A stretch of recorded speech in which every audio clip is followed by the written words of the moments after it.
Hello everyone, welcome back to our channel physics with Mamta. 2011 का ही paper solve कर रहे हैं। लास्ट 20 क्वेश्चंस हमारे रहते थे। Let's discuss. 42 तक हमने क्वेश्चन सॉल्व कर लिए थे।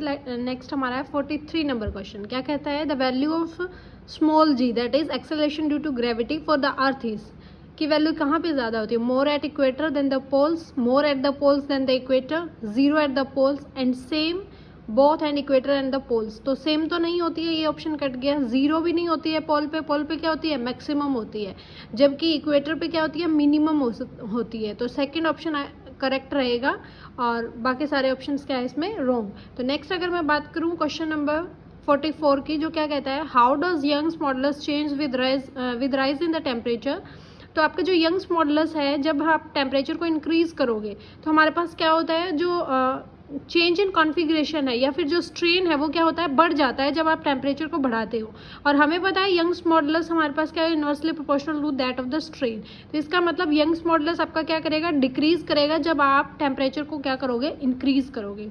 ये क्वेश्चन स्क्रीनिंग में भी पूछा गया था। ये क्वेश्चन इंपॉर्टेंट है। चंडीगढ़ TGT साइंस का पेपर था, उसमें भी ये पूछा गया था। नेक्स्ट अगर मैं क्वेश्चन बात करूँ 45 की, according to the second law of the thermodynamics क्या होता है? Heat energy can not be completely converted into the work, या फिर work can not be completely converted into the heat, या फिर for the all cyclic process we have dQ/dt is less than zero, या फिर all the options are true. तो हमारे पास क्या होता है कि जो टोटल हीट है वो कम्प्लीटली वर्क में कन्वर्ट नहीं होती। This is the second law of the thermodynamics, है ना। ये second law of the thermodynamics को बताता है। तो ये सेकेंड ऑप्शन नहीं हो सकता। इसका मतलब ऑल द अबव तो ट्रू नहीं है। ठीक है। नेक्स्ट अगर मैं बात करूँ क्वेश्चन नंबर 46 की, ये एक स्टेटमेंट बेस्ड सा क्वेश्चन है। क्वेश्चन नंबर 46 क्या कहता है कि एक बॉडी है of mass m is moving parallel to the x axis with constant velocity, जिसकी वेलोसिटी क्या है? कांस्टेंट है और x एक्सिस में मूव कर रही है। तो इसके एंगुलर मोमेंटम ओरिजिन के विद रिस्पेक्ट टू क्या होगा? इंक्रीज करेगा, डिक्रीज करेगा, जीरो होगा या फिर कांस्टेंट होगा। तो हमारे पास कोई भी बॉडी है, अगर वो कांस्टेंट वेलोसिटी के साथ मूव कर रही है x एक्सिस में, तो वेलोसिटी क्या है? कांस्टेंट। इसका मतलब उसका जो एक्सेलरेशन होगा वो क्या होगा? जीरो, क्योंकि अगर वेलोसिटी कांस्टेंट है तो एक्सेलरेशन क्या होता है? Rate of change of the velocity, that is dv/dt should be zero. इसका मतलब फोर्स भी जीरो है। तो हमारे पास फोर्स जीरो है, लेकिन हम रोटेशनल बॉडी में किसकी बात करते हैं? टॉर्क की। तो टॉर्क जीरो है। तो अकॉर्डिंग टू हमारे पास law of conservation of angular momentum क्या कहता है कि अगर आपका external torque should be zero, then जो एंगुलर मोमेंटम होता है वो क्या रहता है? रिमेन कंजर्व रहता है। तो टॉर्क जीरो है तो टॉर्क को लिख सकते हो dL/dt, that should be equal to zero. तो इसका मतलब L कांस्टेंट, और L होता क्या है? Angular momentum. ये इस फॉर्मेट में भी आ सकता है कि if the external force acting on a body should be zero, then external torque acting on a body should be zero, then which quantity remains conserve, that is the angular momentum. ऐसे भी आता है कई बार कि if external forces are conserve then which quantity remains constant, that will be the momentum. ठीक है। तो ये स्टेटमेंट बेस्ड जो हमारे क्वेश्चन आजकल आ रहे हैं उनमें पूछा जा सकता है। नेक्स्ट अगर मैं बात करूँ क्वेश्चन नंबर 47 की, ये क्या कहता है कि the wavelength of an ultraviolet photon, एक फोटोन है उसकी wavelength and a de Broglie wavelength of a non relativistic electron, एक नॉन रिलेटिविस्टिक इलेक्ट्रॉन की वेवलेंथ सेम है।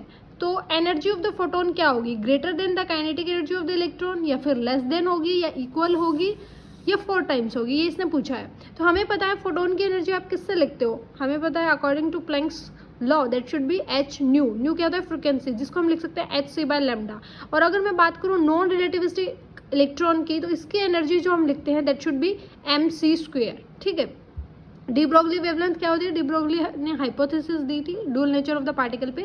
उसकी जो मैटर वेव एसोसिएट करती है हर एक पार्टिकल जब वो मोशन में होता है, उसकी जो वेवलेंथ होती है that should be equal to lambda is equal to h/mv, है ना। तो यहाँ से अगर मैं मास निकालूँ तो ये क्या बनेगा? h/λ(v). मास किस लिए? कि हमें क्या चाहिए? इलेक्ट्रॉन की एनर्जी। तो यहाँ पे पुट कर देंगे तो यहाँ पे energy of the electron should be hc²/λ(v).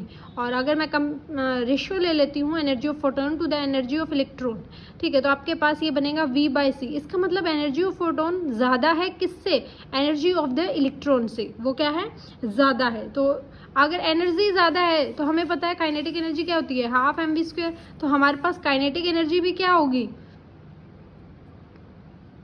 अगर एनर्जी ऑफ द फोटोन ज़्यादा है इसका मतलब ये काइनेटिक एनर्जी से भी ज़्यादा होगी और एनर्जी से भी ज़्यादा होगी। तो ऑप्शन 1 आपका क्या रहेगा, करेक्ट रहेगा कि जो वेवलेंथ है अल्ट्रावायलेट फोटोन की या जो एनर्जी है ऑफ द फोटोन की वो ग्रेटर देन रहेगी than the kinetic energy of the electron. Next अगर मैं बात करूँ question number 48, if the diameter of a earth is doubled maintaining its mass then the weight of the body as compared to initial weight on the earth surface will become. Earth surface की बात कर रहा है कि आपके पास अगर शुरू में कोई डायमीटर है उसके बाद जो डायमीटर है वो मैंने क्या कर दिया, डबल कर दिया, तो वेट पे क्या फ़र्क पड़ेगा। तो हमें पता है अगर डायमीटर क्या हो गया आपका, डबल हो गया है फर्स्ट शुरू में जो आपका डायमीटर था, अगर मैं शुरू में एक्सेलरेशन ड्यू टू ग्रेविटी की बात करूँ that should be equal to gm/r², और r को लिख सकते हो 2 टाइम्स ऑफ डायमीटर। डायमीटर क्या होता है, रेडियस का डबल, उल्टा लिख दिया ये, डायमीटर होता है रेडियस का डबल, तो रेडियस क्या होगी, डायमीटर का आधा, d/2 का स्क्वायर हो जाएगा। और हमारे पास ये जो वेवलेंथ है वो क्या होगी, सॉरी जो डायमीटर है वो क्या हो गया, डबल हो गया है, तो ये क्या बनेगा 2d का स्क्वायर बाय 2। इसका मतलब यहाँ पे आपके पास जो अर्थ का डायमीटर है, न्यू रेडियस की अगर मैं बात करूँ तो ये हमारे पास होती है r/2, तो इसका मतलब रेडियस भी डबल होगी अगर डायमीटर डबल हो गया। तो अगर रेडियस डबल होगी तो हमें पता है रेडियस के इन्वर्स स्क्वायर पे जी क्या करता है, डिपेंडेंट करता है, तो इसका मतलब जो आपका वेट है वो क्या हो जाएगा, 4 टाइम्स कम हो जाएगा जो आपका शुरू में वेट था सरफेस पे उससे। तो third option should be correct हो जाएगा। बिल्कुल बेसिक क्वेश्चन है, ऐसे तो मुश्किल है तो क्योंकि लेवल अब थोड़ा बढ़ गया है, लेकिन ऐसा करने भी ज़रूरी है, कई बार इजी क्वेश्चन भी हम गलत कर देते हैं एक्साइटमेंट्स में, है ना। नेक्स्ट अगर मैं बात करूँ question number 49, a player catches a ball of 200 gram moving with a speed of 20 metre per second, if the time taken to complete the catch is 0.5 second then the force exerted on the player hand is, कितना force exert होगा। तो हमें पता है according to Newton second law of motion rate of change of momentum should be equal to the force, और कितना momentum change हो रहा है, ये एक सेकंड न्यूटन का जो सेकंड लॉ ऑफ मोशन है उसी का एक एप्लीकेशन पार्ट है कि जब वो कैच ले रहा है तो वो क्या कर रहा है, उसका मोमेंटम कम कर रहा है ना, rate of change of momentum, तो उस पर फोर्स कम लगेगा। तो इसका मतलब कितना मोमेंटम चेंज कर रहा है, मास भी गिवन है और वेलोसिटी भी आपको गिवन है और टाइम भी आपको क्या है, गिवन है। तो आप निकाल लोगे easily that force exerted will be mv minus you final velocity minus initial velocity bye dt। Retard कर रहा है ना, इसलिए इस v को क्या लिख दिया, नेगेटिव ऑफ -20, और इनिशियल वेलोसिटी क्या है, फाइनल में उसकी वेलोसिटी 0 होगी और इनिशियल में उसकी वेलोसिटी क्या है, वो कैच जब ले रहा है 20 मीटर पर सेकेंड, और मास आपको गिवन है 0.2 और टाइम आपको गिवन है, तो आपका कितना फोर्स होगा, 8 न्यूटन। नेक्स्ट है हमारे पास question number 50, the 2 notes on an octave part then the ratio of their frequency will be 2। ये इसका सेकेंड ऑप्शन करेक्ट है, ठीक है। नेक्स्ट अगर मैं बात करूँ question number 51, for the circuit आपको एक गिवन है इक्विवेलेंट रेजिस्टेंस बताना है। तो ऐसे सर्किट को पहले आप सिंप्लीफाई कर लीजिए कि ऐसे सर्किट को हम सिंप्लीफाई कैसे करेंगे। ये जो पॉइंट्स है ये 7 और 3, ये मतलब क्या है, एक दूसरे के साथ सीरीज में है, क्योंकि हम इसको एक पॉइंट से क्या कर सकते हैं, कनेक्ट कर सकते हैं। लेकिन जो AC जो 10 है, इस ऊपर वाले पार्ट को, इतने पार्ट को मैं कैसे इक्विवेलेंट फॉर्म में लिख सकती हूँ, दैट विल बी 3 और 7 एक सीरीज में और पैरेलल है वो 10 ओम रेजिस्टेंस के साथ। तो ऊपर वाला भी क्या हो गया, 10 ओम रेजिस्टेंस और 10 दोनों 10 ओम रेजिस्टेंस से एक दूसरे के साथ क्या हो गए, पैरेलल। तो इसका मतलब इस पूरे की जगह मैं क्या कर सकती हूँ, 5 फॉर्म का एक रेजिस्टेंस लगा सकती हूँ। तो मैंने क्या किया है, एक 5 फॉर्म का रेजिस्टेंस लगा दिया। इसी पॉइंट से एक 5 ओम का रेजिस्टेंस इस तरफ है और एक हमारे पास क्या है, 10 ओम का रेजिस्टेंस है।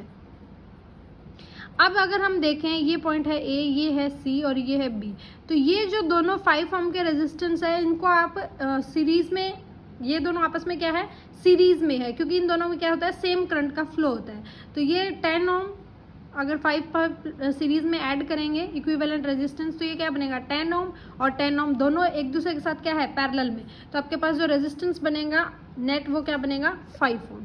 तो ऐसे क्वेश्चंस भी पूछे जा सकते हैं आजकल, क्योंकि स्टेटमेंट बेस्ड का ज़माना है तो ऐसे क्वेश्चन बन जाते हैं। नेक्स्ट अगर मैं बात करूँ क्वेश्चन नंबर 52, ये इंपॉर्टेंट है भाई। Which of the following statement is not correct, कौन सी स्टेटमेंट करेक्ट नहीं है। तो फर्स्ट स्टेटमेंट की अगर मैं बात करूँ, एक बॉडी है may have zero instantaneous velocity but finite acceleration. हमें पता है जो इंस्टेंटेनियस वेलोसिटी होती है वो किसी एक पॉइंट पे होती है, तो हो सकता है कि एक पॉइंट पे आपकी बॉडी की जो वेलोसिटी वो जीरो हो जाए, लेकिन उसका कुछ ना कुछ क्या होगा, एक्सेलरेशन होगा, फाइनाइट एक्सेलरेशन। एक बॉडी है, सेकेंड अगर ऑप्शन की बात करूँ, एक body may have zero instantaneous acceleration but finite velocity, ये भी हो सकता है। Magnitude of instantaneous velocity is equal to the instantaneous speed, सही बात है, क्योंकि एक पॉइंट की बात करें, मैग्नीट्यूड की बात की है सिर्फ इसने, और मैग्नीट्यूड की जब हम बात करते हैं तो स्पीड और वेलोसिटी में कोई फर्क नहीं रह जाता। नेक्स्ट अगर मैं बात करूँ question number option number 4, the magnitude of a speed magnitude of average velocity is equal to the average speed. नहीं, ऐसा नहीं होता है, एवरेज स्पीड आपके पास क्या होती है, ज़्यादा होती है as compare to the average velocity. तो फोर्थ ऑप्शन आपका क्या रहेगा, इनकरेक्ट रहेगा। ये क्वेश्चन थोड़े से ध्यान से करने के होते हैं, बाकी अगर आपके कंसेप्ट्स क्लियर है तो ईजिली आप इनको सॉल्व कर सकते हैं। नेक्स्ट अगर मैं बात करूँ क्वेश्चन नंबर 53, जो क्या कहता है कि जर्मेनियम में एनर्जी गैप आपको गिवन है 0.72 इलेक्ट्रॉन वोल्ट, और ये हमें पता भी होता है generally. Then the maximum wavelength of the light which the germanium starts absorbing is about, कितनी मैक्सिमम वेवलेंथ को वो एब्जॉर्व कर सकता है। तो हमें पता है एनर्जी गैप का जो फॉर्मूला होता है वो that should be equal to hc by lambda या फिर h न्यू। तो लैम्डा हमें मैक्सिमम वेवलेंथ पूछा है, hc बाय eg जो एनर्जी गैप है वो आपको गिवन है। h प्लैंक्स कांस्टेंट है, इसकी वैल्यू आपको पता है, c is the speed of the light, इसकी वैल्यू पता है आपको, पुट कर देंगे तो आपके पास जो सेकंड ऑप्शन है वो क्या हो जाएगा, करेक्ट हो जाएगा। ये फॉर्मूला बेस्ट सा क्वेश्चन है। आपको मेरी वीडियोस कैसी लग रही है आप कमेंट करके ज़रूर बताया करें, हेल्पफुल है या नहीं है, और खुद से ज़रूर किया करें। एक हफ्ते का गैप दे के आप दोबारा प्रीवियस ईयर को ज़रूर रिपीट करें, क्योंकि इंपॉर्टेंट क्वेश्चन है। अगर यहाँ से आपने कंसेप्ट उठा लिया ना तो ईजिली आप, क्योंकि आप फिजिक्स में जनरली क्या है, बच्चे 5-7 नंबर के गैप से ही रहते हैं, ज़्यादा गैप नहीं होता है, तो प्रीवियस ईयर वो गैप क्या कर सकता है, आपका कवर कर सकता है। तो जितना हो सकता है मेरे को लगता है पेपर से पहले 2 या 3 बार आप प्रीवियस ईयर आराम से सॉल्व कर ले, तब आपको कॉन्फिडेंस खुद ब खुद ही बिल्ड हो जाएगा आपका, ठीक है। नेक्स्ट अगर मैं बात करूँ question number 54, which graph correctly gives the magnitude of the magnetic field along the axis of a circular loop as a function of distance from its centre. तो सर्कुलर लूप में कितना मैग्नेटिक फील्ड है पहले तो आपको वो पता होना चाहिए। अलोंग द एक्सिस ए तो आपके पास ये होगा, B should be mu naught I R square 2r² plus x² के पावर 3/2। ये एम्पेयर सर्किटल लॉ की एक एप्लीकेशन है, उसमें हम सर्कुलर लूप का मैग्नेटिक फील्ड निकालते हैं। हमसे पूछा गया है सेंटर पे, तो मैक्सिमम सेंटर पे क्या होगा, ये जो डिस्प्लेसमेंट होगी वो क्या होगी, 0। तो x की वैल्यू पुट कर देंगे 0, तो आपके पास जो ये फॉर्मूला बनेगा ये बनेगा B is equal to mu naught I by 2r। तो इसका मतलब मैक्सिमम कहाँ होगा, जो सर्कुलर लूप है उसका जो मैग्नेटिक फील्ड है मैक्सिमम कहाँ पे होगा, सेंटर पे। तो एक तो मैक्सिमम सेंटर पे यहाँ है और एक मैक्सिमम सेंटर पे यहाँ है, तो ये दोनों ऑप्शंस तो आपके क्या हो गए, रॉन्ग हो गए। सेकेंड अगर हम बात करें इसके एक्स पे कैसे डिपेंडेंस है, तो एक्स पे ये क्या कर रहा है, अगर इसका बायनोमियल आप निकालोगे तो शार्पली डिक्रीज नहीं कर रहा है, ये क्या कर रहा है थोड़ा सा, क्योंकि ये बनेगा r² प्लस x² पावर -3/2। इसको लिख सकते हो 1/x² r² -3/2 आ जाएगा ना। तो ये ऐसे लीनियरली डिक्रीज नहीं कर रहा, x² पे डिपेंडेंस कर रहा है, तो ये क्या करेगा, ऐसे थोड़ा कर्व फॉर्मेट में क्या करेगा, डिक्रीज करेगा। तो ऑप्शन 4 आपका यहाँ पे क्या रहेगा, करेक्ट रहेगा। जितने भी मतलब ऐसे मैग्नेटिक फील्ड के आपके ग्राफ्स हैं उनको आप ज़रूर कीजिएगा, ये इंपॉर्टेंट है, ठीक है। नेक्स्ट अगर मैं बात करूँ क्वेश्चन नंबर 55 की, एक मैग्नेटिक फील्ड B0 अप्लाई किया है हमने डायमैग्नेटिक सबस्टेंस पे, और in the interior the magnetic field produce by the magnetic dipole of the substances कैसा होगा। तो वो जो मैग्नेटिक फील्ड प्रोड्यूस होगा ना इंटीरियर में डायमैग्नेटिक सबस्टेंस में, वो क्या होगा, एक तो अपोजिट डायरेक्शन में होगा जिसमें आपने मैग्नेटिक फील्ड लगाया है, और उससे क्या होगा, कम होगा। क्योंकि हमें पता है ना जो डायमैग्नेटिक सबस्टेंस है उनकी जो मैग्नेटिक ससेप्टिबिलिटी होती है वो क्या होती है, बहुत कम होती है और नेगेटिव होती है। तो वो किस वजह से होती है कि हमने जो मैग्नेटिक फील्ड लगाया है वो हमेशा ज़्यादा होता है एज कम्पेयर जो उसका इंटीरियर होता है वो क्या करता है, अपोजिट डायरेक्शन में उससे कम मैग्नेटिक फील्ड को क्या करता है, प्रोड्यूस करता है। ठीक है, तो ऑप्शन सेकंड इसमें क्या होगा, करेक्ट होगा। तो यहाँ पे आप नोट कर लीजिएगा, मैग्नेटिक फील्ड में जो आपके पास पैरामैग्नेटिक है, डायमैग्नेटिक है और फेरोमैग्नेटिक है, इनका स्टेटमेंट आपको पता होना चाहिए और इनकी जो मैग्नेटिक ससेप्टिबिलिटी की डिपेंडेंस है वो आपको पता होनी चाहिए, क्योंकि वो स्टेटमेंट की फॉर्म में डाल सकता है। ठीक है, तो ये इम्पॉर्टेंट है। और शायद एक क्वेश्चन मैंने करवाया भी है, पता नहीं हाँ ऑनलाइन करवाया कि नहीं, जिसमें फेरोमैग्नेटिक सबस्टेंस के कैरेक्टरिस्टिक्स पे स्टेटमेंट बेस्ड क्वेश्चन था। तो ऐसे क्वेश्चंस बन सकते हैं, तो थोड़ा सा आप उस तरीके से भी अपने टॉपिक्स को तैयार कर सकते हैं। ठीक है, नेक्स्ट अगर मैं बात करूँ क्वेश्चन नंबर 56, आपको गिवन है एक पार्टिकल है जिसका मास है m, चार्ज है q, जो जिसको एक्सीलरेट किया है from the rest through a potential difference of v volt, then deflected by a magnetic field v that is perpendicular to its velocity, the radius of the resulting particle trajectory क्या होगी। तो ये same वैसा ही question है, हम बार बार ऐसे बहुत सारे क्वेश्चन कर चुके हैं कि जिसमें सेंट्रीपिटल, जब भी कोई चार्ज पार्टिकल सर्कुलर पाथ में मूव कर रहा है तो उस पर जो मैग्नेटिक फील्ड फोर्स है वो किसके इक्वल होता है, सेंट्रीपिटल फोर्स के इक्वल होता है, mv² by r is equal to qvb। तो r क्या हो गया, mv बाई qvb। और इसने क्या कहा है कि उसको एक्सेलरेट किया है एक पोटेंशियल डिफरेंस से, तो कितना एक्सेलरेट होगा, तो उसकी जो काइनेटिक एनर्जी होगी वो किसके इक्वल हो जाएगी, जो आपके पास उसका पोटेंशियल होगा, जो एनर्जी होगी क्यू वी, पोटेंशियल वी लगाया ना, तो यहाँ से वी की वैल्यू निकाल लेंगे और यहाँ पे पुट कर देंगे, तो जो रेडियस का डिपेंडेंस होगा, क्योंकि इसने रेडियस का डिपेंडेंस पूछा है ना, that will be equal to root of 2mv/b²। ऐसा मैंने एक डिफरेंट फॉर्मेशन भी करवा रखी है ट्राजेक्टरी की, एक वीडियो मैंने बनाई हुई है इसी पे, charge particle in a magnetic field, शायद इस नाम से है, वो शुरू में ही बनाई हुई है, बहुत शुरू में, तो वो इम्पॉर्टेंट है। उसमें मैंने डिफरेंट आर के भी फॉर्मूले करवा रखे हैं और कई तरीके से इस क्वेश्चन को वो मॉड्यूलेट कर सकता है। ठीक है, नेक्स्ट है क्वेश्चन नंबर 57। ये टीजीटी साइंस 2023 में ऐसा क्वेश्चन पूछा गया था कि एक पार्टिकल है जो स्टार्ट करते हैं हम रेस्ट से और मूव कर रहा है यूनिफॉर्म एक्सेलरेशन से और एक्स डिस्टेंस कवर करता है फर्स्ट 5 सेकेंड में। अगर वो ये सेम पार्टिकल नेक्स्ट 5 सेकेंड में कितनी डिस्टेंस को कवर करेगा। तो इनिशियल वेलोसिटी क्या है, रेस्ट से शुरू करें तो इनिशियल वेलोसिटी 0 है, एक्सेलरेशन क्या है इसका कांस्टेंट है जो कि गिवन नहीं है, यूनिफॉर्म है ना, टाइम पीरियड आपको 5 सेकेंड गिवन है, तो कितने डिस्प्लेसमेंट कर रहा है x, तो x डिस्प्लेसमेंट कर रहा है, पुट कर दीजिए इक्वेशन ऑफ मोशन में, s is equal to ut plus half at²। x displacement कर रहा है, इनिशियल स्पीड 0 है, t आपको गिवन है 5 सेकेंड, a यूनिफॉर्म है, a आपको पता लग जाएगा इस इक्वेशन से। तो x is equal to 25/2 of a, तो a की वैल्यू क्या आ गई 2x/25, क्योंकि नेक्स्ट 5 सेकेंड में वो कितनी एक्सेलेरेशन करेगा, तो टोटल टाइम कितना हो गया 10 सेकेंड, और आपके पास इनिशियल स्पीड क्या है वही 0, एक्सेलेरेशन आपको पता नहीं है, यूनिफॉर्म है, तो आपके पास जो नेक्स्ट 5 सेकेंड में डिस्टेंस हो गया s1 वो क्या आएगी 100 ऑफ a/2। तो पार्टिकल सेम है तो एक्सेलेरेशन भी सेम करेगा, क्योंकि थ्रू आउट द एक्सेलेरेशन क्या है यूनिफॉर्म, तो जो हमने फर्स्ट इक्वेशन से a की वैल्यू निकाली थी वो यहाँ पे पुट कर देंगे, तो s1 की वैल्यू आ जाएगी 4 ऑफ x। तो वो 10 सेकेंड में कितनी डिस्प्लेसमेंट कवर कर रहा है 4 ऑफ x, लेकिन हमसे तो ये पूछा है कि 5 सेकेंड के बाद जो 5 सेकेंड है उसमें कितना वो डिस्टेंस कवर कर रहा है, तो पहली 5 सेकेंड में वो x डिस्टेंस कवर कर रहा है, तो नेक्स्ट 5 सेकेंड में वो कितना करेगा 4x minus x, that will be 3x metre. तो थर्ड ऑप्शन इसका क्या हो जाएगा आपके पास, करेक्ट हो जाएगा।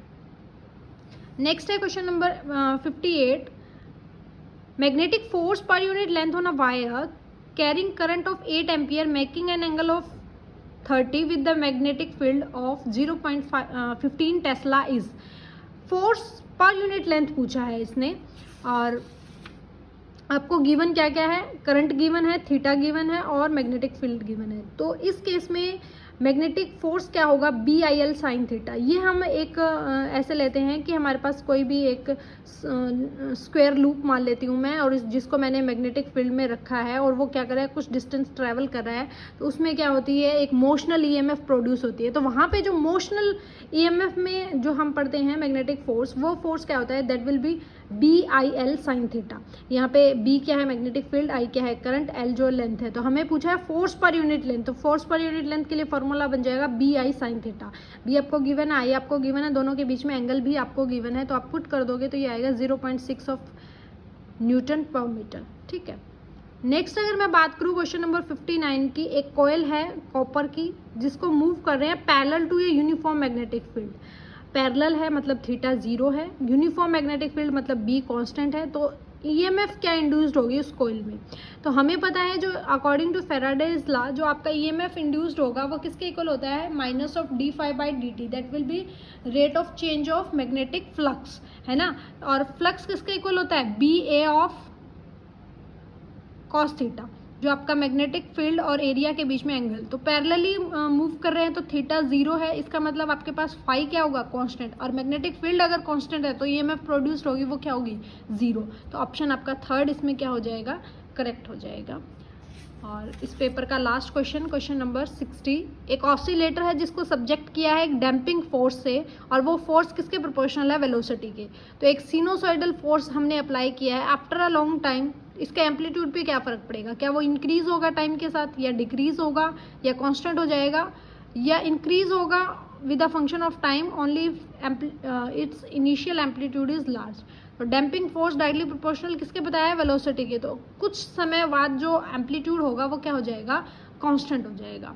ठीक है, तो ये आपके पास था 2011 का पेपर। आपको कैसा लगा, रिव्यू आप ज़रूर बताइएगा, और प्रीवियस ईयर को मैक्सिमम एनालाइज कीजिए आप पीजीटी फिजिक्स के लिए, क्योंकि ये इम्पॉर्टेंट है, यहाँ से ही कंसेप्ट्स उठते हैं, है ना। और वैसे अगर आप अपने हिसाब से पढ़ना चाह रहे हो, जिससे आपकी तैयारी चल रही है, अपने हिसाब से भी आप कर सकते हो, क्योंकि सबका अलग अलग अप्रोच होती है किसी भी एग्ज़ाम को क्रैक करने की।